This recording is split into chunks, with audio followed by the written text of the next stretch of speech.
predecessor, the S2. The resolution is 1280 by 720, and it looks really bright, colourful, and the fonts are really crisp.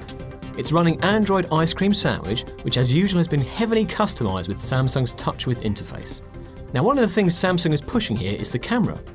The rear one is 8 megapixels and it's super quick to take a picture. Samsung says the camera will automatically tag your friends and share the photo with them, providing you have the picture stored with their contact details, although this feature wasn't finished on the sample I saw.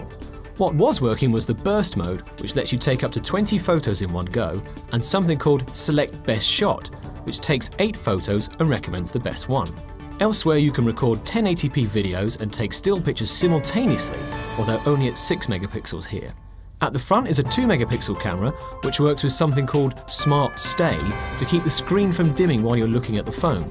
Inside is Samsung's own quad-core chip running at 1.4 GHz. Samsung says this uses a lot less power than the dual-core processor in the S2. Now combine that with the high-capacity battery, and that means the S3 will last longer away from the mains than the S2, or so Samsung says anyway. There's no final figure for battery life yet, but I'm told to expect roughly 13 hours. The S3 feels really good in the hand, nice and light, and it's just 8.6mm thick. There's a physical home button on the front and a couple of touch-sensitive keys. They're a little too close to the edge for my liking as I kept hitting them by mistake, but I think you'll get used to it. Other cool features include a video player that you can move around the screen so you can browse the internet or text without breaking off from the video you're watching, and something called S-Voice, which is basically Samsung's version of Apple's Siri.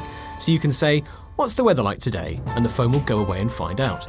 With S-Beam, you can share files over Wi-Fi with another Galaxy by tapping the phones together, and you get a free 50GB Dropbox account with every S3, which impressed me.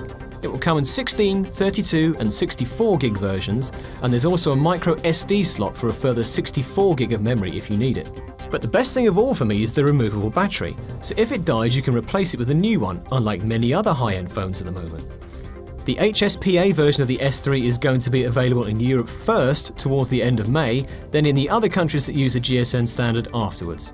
An LTE version for America will follow, but not until December. Sorry folks. Overall, my first impressions are really positive.